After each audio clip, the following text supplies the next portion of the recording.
नमस्कार, सीएनबीसी आवाज़ मोतीलाल ओसवाल स्टूडियो में आप सभी का स्वागत है। 10 के दमदार ट्रेड्स में वीडियो में रहेंगे आपके साथ और हमारे साथ मानस जायसवाल और सचिदानंद उत्तेकर पिछले शो से बने हुए हैं। अमित सेठ और जतिन गेडिया भी अपने टॉप ट्रेड्स बताएंगे। मार्केट फंडामेंटल पर चर्चा करने के लिए ट्रस्ट म्यूचुअल फंड के सीईओ मिहिर वोरा होंगे। साथ ही टेक्निकल टेक्सचर पर बात करने के लिए जेएम फाइनेंशियल के डायरेक्टर और head of research Rahul Sharma से होगी बातचीत। एक नज़र ज़रा मार्केट पर और निफ्टी इस समय 23,440-50 के जोन को प्रोटेक्ट करने की कोशिश करता हुआ, बैंक निफ्टी भी अमूमन उसी जोन में 49,960 के आसपास, लेकिन आज का सेलिंग प्रेशर है मिड कैप्स में। मिड कैप इंडेक्स इस समय करीब करीब 1% नीचे, एडवांस डिक्लाइन 1:3 पर। और अगर आप इंडिविजुअल स्टॉक्स देखेंगे तो काफ़ी स्टॉक्स हैं जहां पर आज आपको प्राइस एक्शन काफ़ी सीवियर दिखाई देगा। एल्केम लैब्स एफएनओ में 6.5% नीचे, डिलीवरी 5% नीचे, Vedanta, CL, Sun TV, Tata steel, REC, इन सब स्टॉक्स में आपको अच्छा खासा सेलिंग प्रेशर देखने को मिलेगा। और अपसाइड पर कमिंस इंडिया 0.3% ऊपर और कुछ एफएमसीजी नाम जैसे कि Britannia, Page Industries, Avenue Supermarts, LIC में अच्छा रिवर्सल है एक्चुअली। ये कुछ स्टॉक्स हैं, Hindustan Unilever, Tata consumer, Nestle, Bata. तो आज एफएमसीजी नाम और कंजम्पशन नाम डाबर, यहाँ पर आपको अच्छी बाइंग दिखाई देगी। वीरो जी हम ये थे अब तक के बाजार के छोटे से समरी अपडेट्स पिक करना शुरू करते हैं। अमित सेठ और जतिन गेडिया फ्रेश पर्सपेक्टिव लेके जुड़ चुके हैं और मानस और सचिन पिछले कार्यक्रम से इस कार्यक्रम में मौजूद हैं। आप सभी को नमस्कार, कार्यक्रम में सभी का स्वागत है। अमित जी, आपके दो ट्रेड्स इस वक्त के। जी good morning Viren ji, good morning Anuj ji and good morning everybody on the panel. Viren ji, मेरा पहला ट्रेड रहेगा डाबर। डाबर का अगर हम स्ट्रक्चर देखें तो अक्सर ये देखा जा रहा है कि 520 का level, 510 520 has prove to be a very good support zone. Stock में अपवर्ड ट्रैक्शन अभी फिलहाल इतना स्ट्रांग नहीं है अगर हम ट्रेंड की बात करें, लेकिन अगर हम रेंज बाउंड की बात करें तो अमूमन इस जोन से ये रिकवरी करता है। तो आज का जिस हिसाब से प्राइस एक्शन है, डाबर बाय किया जा सकता है because it is trading above all the key moving averages और प्राइस एक्शन काफी अच्छा है यहाँ पे। लगभग 534 का प्राइस है, इसे बाय करें। 525 का स्टॉप लॉस रहेगा, टारगेट्स रहेंगे 545 एंड 550 के। मेरा दूसरा स्टॉक रहेगा हीरो मोटोकॉर्प। हीरो मोटोकॉर्प में हम देख रहे हैं कि stock is trying to make a higher low. Stock 10 और 20 डेमा के ऊपर जरूर ट्रेड कर रहा है। 50 डेमा थोड़ा सा हर्डल है, बट जिस हिसाब से पैटर्न्स यहाँ पे कंप्रेस कर रहे हैं, जिस हिसाब से आरएसआई प्लेस्ड है, मुझे लगता है यहाँ पे 50 डेमा टेकआउट हो जाएगा। तो एक छोटे से स्टॉप लॉस 4250 के स्टॉप से हीरो मोटो बाय करें। हीरो मोटो का हमारा टारगेट रहेगा 4400 का। Okay, Hero MotoCorp. Jatin Gediya ji के पास चलते हैं। जतिन जी, आप क्या पिक कर रहे हैं आज के लिए? Good morning everyone. तो हमें भी लगता है कहीं ना कहीं स्टॉक स्पेसिफिक मार्केट रहेगा। तो जो पहला रिकमेंडेशन होगा वो एफएमसीजी पैक में से टाटा कंज्यूमर में रहेगा। तो टाटा कंज्यूमर में हमने देखा है कि एक शार्प रनअप के बाद पिछले 4-5 ट्रेडिंग सेशन से एक रेंज में ट्रेड कर रहा है। हमें लगता है कंसोलिडेशन कंप्लीट हो गया और next leg of the up move start हो सकता है। निफ्टी बहुत ही क्रूशियल सपोर्ट पे आके थोड़ा स्टेबलाइज होने की कोशिश कर रहा है। हमें लगता है कि एफएमसीजी स्टॉक्स अच्छा करेंगे। स्टॉप लॉस रखना होगा 1015 का और ऊपर में टारगेट देंगे 1065 के। जो दूसरा रिकमेंडेशन होगा वो बाटा इंडिया में होगा। तो बाटा इंडिया में हमने देखा है कि 3-4 दिनों का एक कंसोलिडेशन या तो करेक्शन हुआ है। अपने 40 डे एवरेज पे आके सपोर्ट ले रहा है और हमें लगता है कि कहीं न कहीं ये जो 4 दिनों का करेक्शन था वो कंप्लीट हो चुका है। अभी एक अपसाइड की तरफ रैली शुरू हो सकती है। लॉन्ग करने की सलाह रहेगी। 1320 का स्टॉप लॉस रहेगा और ऊपर में टारगेट रहेंगे 1390 के। बाटा यहाँ पर एक बाय कॉल। सचिन, आपने क्या पिक किया? अनुज जी, रिआइट्रेट करना चाहूंगा एचएएल के सेटअप को। मुझे लग रहा है एक अच्छे डिक्लाइन के बाद अच्छी स्टेबिलिटी स्टॉक में आई है। एंड जिस तरीके से एक एलिवेटेड बेस बनाने का प्रयास हो रहा है, मुझे लग रहा है 3750 का सपोर्ट काफी अहम होगा। तो यहाँ पर फ्रेश लॉन्ग पोजीशंस ऐड करने की सलाह होगी। इनफैक्ट सुबह हमने एक टारगेट दिया है 3900 टू 4000 का। मुझे लग रहा है वो पर्टिकुलर टारगेट्स इंटैक्ट है। जिस तरीके से स्ट्रक्चर है इंट्राडे में, अभी जो स्विंग बना है, सो 3755 के फ्रेश स्टॉप लॉस के साथ अभी भी तो लॉन्ग पोजीशंस ऐड करने की सलाह होगी। And on the short side यहाँ पर मैक्रोटेक या फिर लोधा में थोड़ी सी वीकनेस नजर आ रही है। जिस तरीके से ओवरऑल स्ट्रक्चर है, अपने 200 डे एक्सपोनेंशियल मूविंग एवरेज को वापस इसने काट दिया ऑन द लोअर साइड। काफी रेजिस्टेंस एविडेंट है अराउंड 1280 से लेके 1300 तक के क्लस्टर में। तो मुझे लग रहा है यहाँ पर थोड़ी सी वीकनेस कंटिन्यूस रहेगी थ्रू आउट द वीक। तो यहाँ पर फ्रेश शॉर्ट्स ऐड करने की सलाह होगी। इंट्राडे में मुझे लग रहा है थोड़ा सा ये स्टेबल रहेगा, बट पोजिशनली एक स्विंग बन सकता है 1100 तक का। स्टॉप लॉस आपको लगभग यहाँ से 1246 पे लगाना है ऑन क्लोजिंग बेसिस। ओके चलिए, तो ये इस समय सचिन जी के पिक्स। मानस आपने क्या पिक किया? तो अनुज जी, दो सेल रिकमेंडेशन होंगे। पहला सेल रिकमेंडेशन ग्रासिम पे है, जहां पे स्टॉक पिछले करीब 15 दिन से अगर आप देखेंगे तो 200 मूविंग एवरेज पे रेजिस्टेंस फेस कर रहा है। आज स्टॉक ने फ्रेश ब्रेकडाउन दिखाया, 22 मूविंग एवरेज नीचे फिसला है। तो ग्रासिम के फ्यूचर में बिकवाली करेंगे, 2501 का स्टॉप लॉस लगाएंगे 2500 से जस्ट ऊपर, और टारगेट सेट करेंगे 2350 के 2350 के टारगेट सेट करने ग्रासिम के फ्यूचर में। और सेकंड रिकमेंडेशन पीएल का है। पीएल में भी देखिए तो आज स्टॉक अपने 200 डे और 22 मूविंग एवरेज के नीचे पीएल फिसला है। तो पीएल के फ्यूचर में बिकवाली करेंगे, 1041 का स्टॉप लॉस लगाना है 1041 का, और टारगेट सेट करने हैं 950 रुपए, 950 के।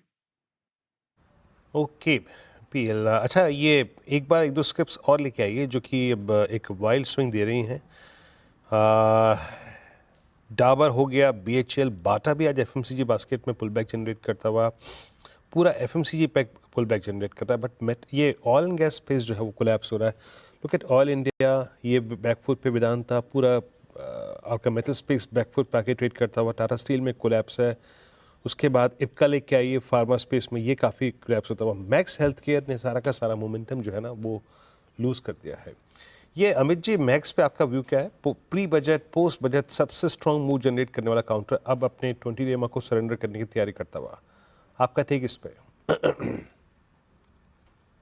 मैक्स में हमने एक अच्छा खासा रनअप देखा था, बट पिछले 2-3 सेशन से हम देख रहे हैं कि डेफिनेटली थोड़ा सा यहाँ पे प्रॉफिट बुकिंग और पुल बैक है। सपोर्ट की बात करें तो लास्ट सपोर्ट लगभग हमारा जो स्ट्रॉन्ग सपोर्ट जिसे कह सकते हैं 1090 के आसपास है, जो कि हमारा 50 डेमा है। तो अगर किसी की लॉन्ग पोजीशन है तो वो सपोर्ट को ध्यान रखें।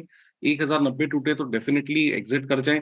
फ्रेश शॉट यहाँ पे तभी बनेगा जब स्टॉक एक बार 1090 के नीचे जाता है तो।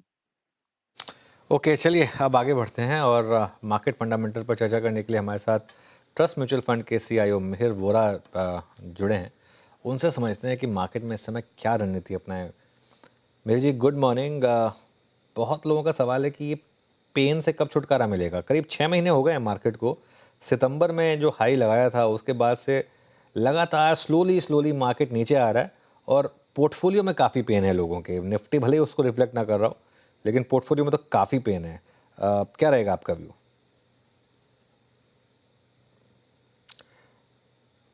अब मिहिर जी शायद अनम्यूट करना होगा आपको। सॉरी, नमस्कार Anuj, thank you for having me on the show.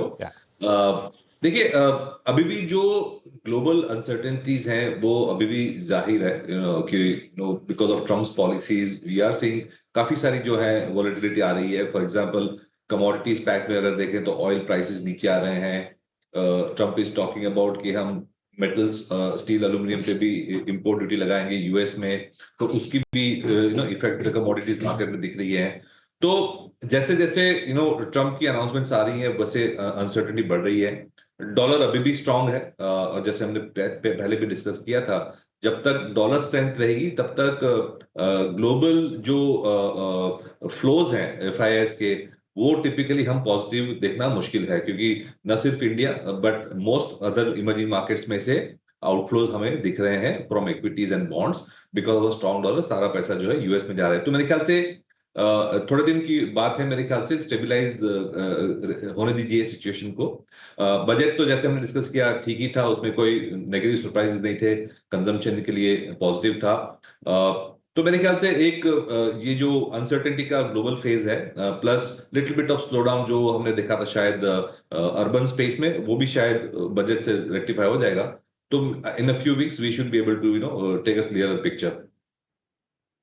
Okay, since आपने ये बात की ग्लोबल प्रॉब्लम्स की, और जो ट्रम्प जी के आने के बाद जो थोड़ी सी अनसर्टेनिटी आई है, अगर हम पिछले टर्म से कंपेयर करें और अगर वहाँ से कुछ लेसन्स लेने हों, क्या ये बाइंग अपॉर्चुनिटी होगी या फिर इस बार थोड़ा सा मामला अलग हो सकता है?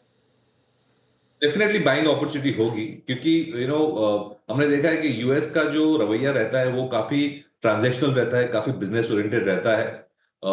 It's all about negotiations and how they think we are taking care of their interest. So अगर हम एक कोई अच्छी तरह से उसको प्रोजेक्ट करें डिप्लोमेसी से वगैरह से, और एक मिडवे पे आ जाए, और which is I think the end game वही है, तो मेरे ख्याल से ये अनसर्टेनिटी थोड़े महीनों में ठीक हो जानी चाहिए. दूसरी बात, एक अगर स्टेपिंग बैक मैक्रो पिक्चर ये है कि न यूएस ना कोई भी डेवलप्ड मार्केट ये चाहता है कि इकोनॉमी, जो ग्लोबल इकोनॉमी है, वो रिसेशन में चली जाए. वो तो सबसे ज्यादा अवॉइडेबल आउटकम है. तो मेरे ख्याल से जिस तरह से वहां पे डेट की सिचुएशन है, जो जो स्टिमुलस किया था पोस्ट कोविड में, और उसकी वजह से जो मैसिव बैलेंस शीट बढ़ गई है, लायबिलिटीज बढ़ गई है गवर्नमेंट की यूएस में खास करके, उसकी वजह से उनके पास कोई ऑप्शन नहीं है कि इकोनॉमी को अफ्लोट रखें, ग्रोथ अच्छा रखें, ताकि और मे बी इवन इन्फ्लेशन भी थोड़ा हाई रखें, ताकि ये जो डेट का प्रॉब्लम है जो सर्विस कर सके वो. क्योंकि अगर ज्यादा डेट बढ़ती है, तो अगर इकोनॉमी श्रिंक होती है, तो डेट टू जीडीपी और बढ़ जाती है और ज्यादा तकलीफ हो जाती है. तो मेरे ख्याल से सबकी हित में यही है कि इकोनॉमी को इम्बैलेंस ना करें, और ये जो स्ट्रक्चरल इश्यूज हैं यूएस के, जो ट्रेड डेफिसिट घटानी एक्सेट्रा, वो over a period of time एक रोड मैप बना के चलेंगे मेरे ख्याल से. ये जो हार्ड लाइन स्टांस ले रहे हैं, जो बहुत स्ट्रॉन्ग स्टेटमेंट्स आ रहे हैं यूएस से, वो मेरे ख्याल से एक नेगोशिएटिंग टैक्टिक है. अल्टीमेटली ये नहीं चाहते कि इंडिया जैसी कंट्री को डैमेज होए. China is the bigger problem there. मेरी जी नमस्कार, वीरेंद्र बोल रहा हूँ. अब थोड़ी देर के लिए अगर इस वॉलेटिलिटी से बाहर भी निकले, अब आप जैसे कि कह रहे हैं कि हफ्ते दो हफ्ते का माल है, ये पूरा का पूरा हमारे पास, मतलब ये पेन का फेज है. की टेक अवेज फ्रॉम बजट सबसे बड़े यही थे कि भाई आपको 12 लाख तक कोई टैक्स नहीं देना है. बाजार ने हाथों हाथ एफएमसीजी को पिक कर लिया. आप लोगों ने भी क्या यहाँ से एफएमसीजी को वरीयता इम्पोर्टेंस दी है क्या? आपका पिकिंग ऑर्डर क्या है स्टॉक्स का? देखिए, एफएमसीजी में इतना फर्क नहीं पड़ना चाहिए, क्योंकि जो फायदा हो रहा है टैक्स पेयर्स को हो रहा है, और एफएमसीजी ऑलरेडी काफी पेनिट्रेटेड कैटेगरी है, जहाँ पे इंक्रीमेंटल ग्रोथ टिपिकली रूरल वगैरह एरिया से आती है, जहाँ पे टैक्स पेयर का ज्यादा वो नहीं है इन्फ्लुएंस. तो हम फोकस करेंगे दो तीन एरियाज पे. एक तो डिस्क्रेशनरी कंजम्पशन है, जैसे कि automobiles, travel and tourism, hotel, consumer durables, white goods वगैरह जो है, उसमें थोड़ा पैसा खर्च होगा.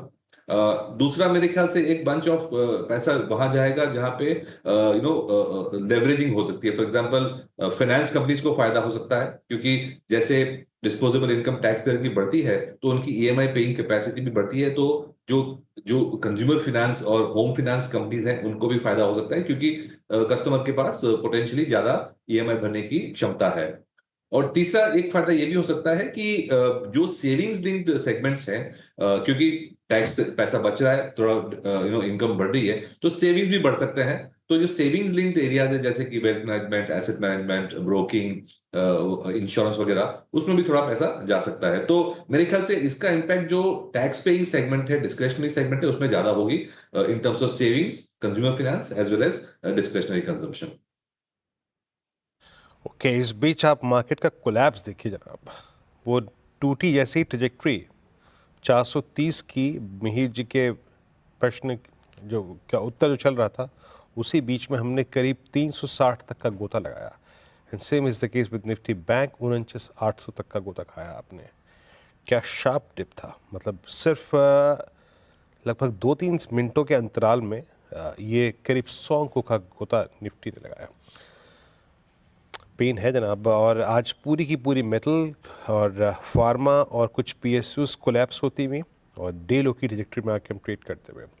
अच्छा, कुछ पॉकेट्स जहाँ पे स्टेट ऑफ कन्फ्यूज़न काफ़ी ज़्यादा है अभी भी, और स्पेशली पोस्ट बजट, मिहिर जी, वो था कैप गुड्स. मतलब हम सब यही कह रहे थे कि स्लो डाउन है. इवन सरकार ने अपना, अगर आप देखें, जो इस साल का जो लक्ष्य था उसको घटा दिया, और आपका प्राइवेट कैपेक्स वैसे ही धीमा पड़ा हुआ था. ये सिवियर डैमेज है पोस्ट बजट पूरे कैपिटल गुड स्पेस में. Even for that matter, I think आप पावर को देखिए, इंफ्रा को देखिए. आप थोड़ा सा आप भी यहाँ पे गो स्लो की अप्रोच रख रहे हैं क्या इन 2-3 थीम्स पे? इसमें स्टॉक बाय स्टॉक हम देख रहे हैं. देखिए, थोड़ी सी डिसअपॉइंटमेंट जो आउटले में आई है वो रोड्स में जो फॉर एग्जांपल आउटले है वो फ्लैट है ईयर ऑन ईयर बेसिस पे। रेलवेज में भी जो आउटले है वो फ्लैट है ईयर ऑन ईयर बेसिस पे। डिफेंस में ग्रोथ है एटसेट्रा। तो मेरे ख्याल से ये stock by stock segment by segment अभी भी ग्रोथ के पॉकेट्स हैं। दूसरी बात हमें ये देखनी है कि गवर्नमेंट ने जो पीएलआई स्कीम्स हैं उसको काफी ज्यादा अलोकेशन दिखाया है। So there are lots of pockets जहां पे प्रोडक्शन लिंक्ड इंसेंटिव स्कीम्स की जो आउटले हैं 80%, 100% और 100% से ज्यादा भी ग्रो करी है सेगमेंट बाय सेगमेंट। तो वहां भी मेरे ख्याल से गवर्नमेंट का क्लियर फोकस है कि प्रोडक्शन और मैन्युफैक्चरिंग कैपेसिटी लाई जाए। तो उस तरह के सेगमेंट्स में हम स्टडी कर रहे हैं और उस तरह के सेगमेंट में हम अपॉर्चुनिटीज देख रहे हैं। मुझे नहीं लगता कि गवर्नमेंट का फोकस जो इंडिया में मैन्युफैक्चरिंग को प्रोत्साहन देना था उसमें से कोई कमी है। मेरे ख्याल से ये फोकस रहेगा बिकॉज उसके अलावा हमें जॉब क्रिएशन के लिए कोई अदर ऑप्शन है नहीं हमारे पास। ओके, मीनवाइल मार्केट कोलैप्स हो रहा है। अब निफ्टी ऑलमोस्ट 200 पॉइंट की डिक्लाइन अप्रोच करता हुआ वो लेवल टूटने के बाद 23,430 से 440 टूटने के बाद और 70 पॉइंट नीचे। बैंक निफ्टी में भी देखिए आप, उस लेवल को जो पहला सपोर्ट था 49,850 उसके टूटते ही पॉलिसी डे टूटते ही वापस नीचे आए। अब बैंक निफ्टी उस क्रूशल सपोर्ट 10 और 20 डे मार्केट जोन में आने की तैयारी कर रहा है 49,650 to 750। ये बचना चाहिए वरना फिर थोड़ी सी यहाँ पर दिक्कत हो जाएगी। एनबीएफसीज पर क्या व्यू होगा अब मिहिर जी, क्योंकि यहाँ पर हमने एक अच्छी रैली देखी है खासतौर से जो स्ट्रॉन्गर एनबीएफसीज रही हैं, चाहे बजाज फाइनेंस हो, चोलामंडलम हो, श्रीराम फाइनेंस हो, और एक आरबीआई के रेट कट का तड़का, थोड़ा बजट का एक कंजम्पशन पुश। क्या यहाँ पर डिप्स में बाय किया जाए? क्या एक पोर्टफोलियो बनाया जाए जिसमें थोड़े से एनबीएफसीज ऐड की जाए? डेफिनेटली, और उसमें मैं ये थोड़ा डिस्कस करना चाहूंगा, एक्सप्लेन करना चाहूंगा कि एनबीएफसीज वर्सेस बैंक में भी क्या क्या डिफरेंस होता है। एक तो जैसे हमने डिस्कस किया कि आरबीआई का जो पॉलिसी था, मॉनेटरी पॉलिसी, उसमें रेट कट आया, अच्छी बात है। सेकंड इज उसके 2 हफ्ते पहले आरबीआई ने ऑलरेडी लिक्विडिटी को ज्यादा बढ़ाने की जो मेजर्स थी वो ली थी। तो उससे क्या होता है कि एक तो रेट कट, मेरे ख्याल से नेक्स्ट टाइम भी एक और रेट कट होगा 25 बेसिस पॉइंट्स का। तो रेट कट से क्या होता है कि जो लेंडिंग रेट्स होती हैं वो घटती हैं। लेकिन बैंक्स और एनबीएफसी में फर्क यह है कि बैंक्स की जो लेंडिंग बुक होती है वो काफी हद तक फ्लोटिंग रेट होती है, और एनबीएफसी की जो बुक होती है वो काफी हद तक फिक्स रेट होती है except for the home loans. तो उसमें क्या होता है कि बैंक्स की जो बुक है उसका जो लेंडिंग रेट है वो इमीडिएटली घटेगा, और उनकी जो डिपॉजिट की जो बुक है, जो लायबिलिटीज की बुक है, उसकी जो घटने की जो रेट है वो थोड़ी कम होती है। एनबीएफसी को इमीडिएटली फायदा इसलिए होता है क्योंकि जो लिक्विडिटी बढ़ाई है और रेट कट हुआ है उससे उनकी बोरोइंग कॉस्ट, और एनबीएफसी मोस्टली होलसेल बोरोवर रहते हैं, सिस्टम से बोरो करते हैं, तो उनकी बोरोइंग कॉस्ट तुरंत घटेगी। लेकिन उनकी एसेट बुक है उनकी रिप्राइसिंग नीचे नहीं होगी क्योंकि उनकी फिक्स रेट पे होती है। तो रिलेटिवली स्पीकिंग एनबीएफसी को एक ये फायदा शॉर्ट टर्म में ज्यादा रहता है जब रेट कट्स होते हैं और लिक्विडिटी बढ़ती है। सेकंड, जैसे हमने डिस्कस किया कि कंज्यूमर फाइनेंस, होम फाइनेंस वाला जो सेगमेंट है उसको ये फायदा हो सकता है कि जो डिस्पोजेबल इनकम बढ़ी है टैक्स कट्स की वजह से, उसकी वजह से वो लोग ज्यादा क्लाइंट्स को टैप कर सकते हैं। तो ये भी एक और फायदा है एनबीएफसी को। एक और स्पेस जहां पर पिछले एक महीने में काफ़ी शानदार रिटर्न्स आने शुरू हुए हैं और ख़राब नंबर्स पर भी स्टॉक्स ने पॉजिटिवली रिएक्ट किया, वो है केमिकल्स। क्या ये बास्केट भी यहाँ से आउट परफॉर्म कर सकती है? कर सकती है डेफिनेटली, क्योंकि केमिकल्स में हमारा जो स्टांस ये है कि मार्जिन इंप्रूवमेंट की एक्सपेक्टेशंस ना करें। लेकिन पिछले 5-7 सालों में कंपनीज ने इतने अच्छे प्रॉफिट्स बनाए हैं और बैलेंस शीट को इतने अच्छे रिपेयर किया है, प्लस इक्विटी भी रेज करी है, तो हम 5 साल के प्रॉफिट्स के बेसिस पे कंपनीज ने काफी अच्छे एक्सपेंशन कर लिए हैं। तो काफी सारी बड़ी कंपनीज हैं जो पहले फॉर एग्जांपल 100, 200, 300 करोड़ का कैपिटल एक्सपेंडिचर करती थी साल का, वो अब 1000-2000 करोड़ का कैपिटल एक्सपेंडिचर कर रही है। तो उनकी कैपेसिटी बहुत बढ़ रही है। तो जो हमने पिछले 2 साल में देखा था कि चाइना की डंपिंग की वजह से मार्जिन कम हो गए थे, तो इवन इफ यू अज्यूम कि चलो मार्जिन इंप्रूव नहीं होंगे, लेकिन कंपनीज ने कैपेसिटी इतनी बढ़ा दी है कि वॉल्यूम ग्रोथ से ही अच्छी अर्निंग्स ग्रोथ आ सकती है। तो मेरे ख्याल से ये एक सेगमेंट है जो पिछले 2 साल से अंडर परफॉर्म किया है और अब शायद उसका टर्न अराउंड हो सकता है। अच्छा महेश जी, ये केमिकल्स वगैरह पे ध्यान लगाया क्या आप लोगों ने इस वक्त अभी कोई? Sorry, can you repeat that? अच्छा, नहीं, मैं आ रहा हूँ उस पर सर, लेकिन उससे पहले जरा एक बार प्लीज़ निफ्टी बैंक रखिए स्क्रीन पे। पॉलिसी डे लो तोड़ने के बाद 49,749 अब हम फ्रेश लो क्रिएट करते हुए, और जरा प्लीज़ एक बार रखिएगा रिलायंस आपकी स्क्रीन पे। रिलायंस ये एक और स्टॉक जो कि इस वक्त थोड़ा सा एक्स्ट्रॉर्डनरी प्रेशर डाल रहा है एट 1246, करीब करीब 20 रुपये नीचे आके ट्रेड करता हुआ, शार्प यहाँ पर पेन। अच्छा, मैं केमिकल से बाहर निकलूँगा क्योंकि अनुज ने प्रश्न पूछ लिया। ये रीसेंट जो स्टोरीज थी जिसमें क्यूएसआर सेगमेंट था, फिर उसके बाद स्विंगिंग की लिस्टिंग में बहुत स्ट्रॉन्ग स्विंग यहाँ भी आए, बट धीरे धीरे ये फर्स्ट जो मतलब रिपोर्टेड नंबर्स थे उसके बाद थोड़ा कोलैप्स हुई है स्टोरी। एनवायरनमेंट थोड़ा सा कम्पिटिटिव, आपको कोई इस वक्त इंटरेस्ट है इस स्पेस में? और अगर जिसने आईपीओ के वक्त ना लिया हो स्विगी, या फिर अब जो ये सब्सटेंशियल डिप आए हैं उसके बाद क्या कंसिडर करने लायक है ये स्पेस? सर्टनली, तो स्टॉक स्पेसिफिक तो मैं कमेंट नहीं करूंगा, लेकिन लॉन्ग टर्म में हम काफी पॉजिटिव हैं ये स्पेस में, क्योंकि जो टोटल एड्रेसेबल मार्केट है वो अभी भी बहुत बड़ा है और काफी सारे नए सेगमेंट्स पे भी कंपनीज जा रही हैं। प्लस ये मार्केट ऐसा हो गया है कि अभी 2 या 3 या 4 प्लेयर का ही उसमें वर्चस्व रहेगा, तो ऑब्वियसली जो कंसोलिडेशन है ये सेगमेंट में अच्छी हो रही है, इंडस्ट्री कंसोलिडेशन। लेकिन टैक्टिकली हमने थोड़ा वेटेज कम किया है ओवरऑल ये सेगमेंट में, क्योंकि हमने देखा कि एक दो कंपनीज ने जो कॉम्पिटिटिव डायनेमिक्स है वो थोड़ी इंटेंसिफाई हुई है, ऐसी स्टेटमेंट्स दी थी 2-4 महीने पहले। तो उसकी वजह से हमें लगा कि शायद tactically for the shorter term margin pressure अगर है तो थोड़ा वेटेज उसमें कम किया है हमने, लेकिन स्ट्रक्चरली अभी भी हमें लगता है कि ये सेगमेंट डेफिनेटली एक लॉन्ग टर्म ग्रोथ स्टोरी है। ओके मेरी जी, बहुत बहुत शुक्रिया आज हमारे साथ जुड़ने के लिए और इन सब टॉपिक्स पर बात करने के लिए।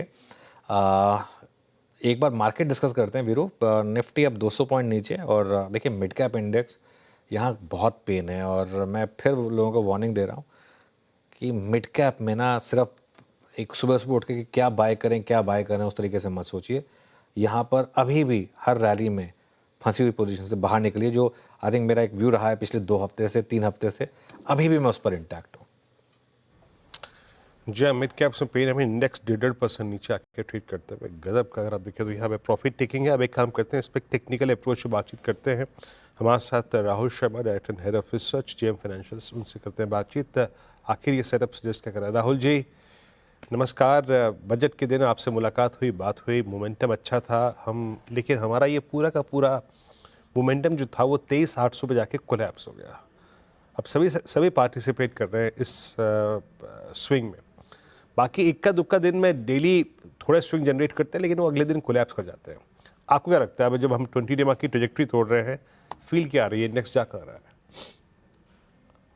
या देखिए, 1000 पॉइंट की रैली के बाद एक पुल बैक आना एक्सपेक्टेड था। फ्राइडे के दिन में हमने देखा कि निफ्टी ने 23,400 के आसपास सपोर्ट लिया और एक पुल बैक दिया, लेकिन आज का जो मूव है वो न्यूज ड्रिवन है। कहीं ना कहीं जो टैरिफ वाले जो न्यूज नेगेटिव आया है उसका इम्पैक्ट है, और 23,400 के आसपास रिस्क रिवॉर्ड तो है फेवरेबल, लेकिन आई थिंक क्लोजिंग बेसिस पर थोड़ा वेट कर लेना चाहिए। निफ्टी का जो मेक और ब्रेक लेवल है, यानी कि ये जो पूरी 1000 पॉइंट की रैली हुई, ये अगर नेगेट होनी है तो हमारे हिसाब से 23,200 का लेवल बहुत ज्यादा इंपॉर्टेंट है। फुट राइटर्स यहाँ पर मौजूद है, साथ में फिबोनाची लेवल भी है।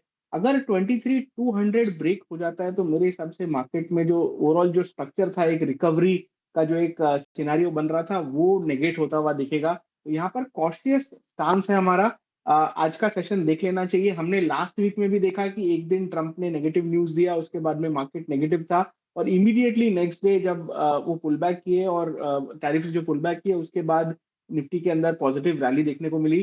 तो थोड़ा यहाँ पर वेट एंड वॉच कीजिए। आई थिंक 1-2 सेशन यहाँ पर अवॉइड करना चाहिए ट्रेडिंग को, लेकिन अगर निफ्टी सस्टेन हो जाता है यहाँ पर तो 23,200 का एक बेस है, बहुत इंपॉर्टेंट है। अगर ये ब्रेक नहीं होता है अगले 2 से 3 सेशन में, तो हमारा ये मानना है कि जो पुल बैक वाला माहौल है वो इंटैक्ट रहेगा। एज ऑफ नाउ कॉशियस और stay away from the trade हमारा recommendation. Cautious and stay away from the trade. सबसे ज़्यादा वीकनेस कहाँ दिख रही है आपको राहुल जी? सबसे ज़्यादा जहाँ पर आपको लग रहा है कि काफ़ी सेलिंग प्रेशर यहाँ से भी बढ़ सकता है? राजन, अनुज, उल्टा क्वेश्चन है कि कौन से वो सेक्टर जो बचे हुए अक्रॉस द बोर्ड चलिए वीकनेस देखने को मिल रही है। और ठीक है। आई थिंक एफएमसीजी एक ऐसा हाइडिंग ग्राउंड है जहां पर आज के सेशन में ग्रीन शूट देखने को मिल रहा है। बाकी रेस्ट ऑफ द मार्केट, चाहे बैंक्स हो, फाइनेंशियल्स हो, चाहे मिड कैप हो, स्मॉल कैप हो, अक्रॉस द बोर्ड सेलिंग देखने को मिल रही है। तो आप इस समय अगर लॉन्ग या शॉर्ट आइडियाज निकालने हो कुछ स्टॉक स्पेसिफिक, तो क्या होगा top of the radar? Short में दो आइडियाज है। ट्रेडिंग के लिए आप सीडीएसएल में शॉर्ट पोजीशंस बना के चल सकते हैं। स्टॉक ने एक बेरिश मूव दिया है 1300 के नीचे, हमें लगता है कि यहाँ पर 1240 तक के लिए जगह ओपन अप हो जाती है, तो आप पुट ऑप्शंस के जरिए इस ट्रेड को लेके चल सकते हैं। अगर आप फ्यूचर शॉर्ट करते हैं तो मेरे हिसाब से 1330 का स्टॉप लॉस लगाकर शॉर्ट किया जा सकता है। दूसरा, मेटल्स में से नाल्को का सेटअप भी सिमिलरली बेरिश है। 200 दिन का मूविंग एवरेज नाल्को ने ब्रेक किया है 194 के नीचे, हमें लगता है कि यहाँ पर 185 तक की जगह ओपन अप होती हुई दिखेगी। तो ट्रेडिंग आइडियाज है, दोनों के दोनों शॉर्ट आइडियाज है। अगर आपको बाय करना है तो आई थिंक एक हाइडिंग ग्राउंड, जैसे मैं बोल रहा था, ब्रिटानिया का सेटअप हमें काफी प्रॉमिसिंग लगता है। शॉर्ट टर्म चार्ट पे भी, लॉन्ग टर्म चार्ट पे भी ब्रिटानिया जो है काफी अच्छा एक बेस बना चुका है 4800 4900 के आसपास, और वापस इस बेस के पास आ चुका है। तो पोजिशनल पर्सपेक्टिव से, डिलीवरी पर्सपेक्टिव से ब्रिटानिया को बाय किया जा सकता है। 4800 का क्लोजिंग स्टॉप लॉस लगाया और हमें लगता है कि 5500 रुपए तक के टारगेट्स यहाँ पे आपको 2 से 3 महीने के अंदर देखने को मिल सकते हैं। अच्छा राहुल जी, ये ऑटो में सबसे स्ट्रॉन्ग बास्केट अभी तक एज ऑफ नाउ एमएनएम रही है। नंबर्स भी, और मारुति का मोमेंटम बार बार कोलैप्स हो गया है। अभी पोजिशनली आप लोगों ने कुछ ऐड किया है क्या ऑटो में? जी हाँ, हमने TVS motor, two wheeler auto पे ध्यान है। दो स्टॉक्स है इनफैक्ट। टीवीएस मोटर आज हमारा फ्रेश रिकमेंडेशन है, हमने क्लाइंट्स को रिकमेंड किया है।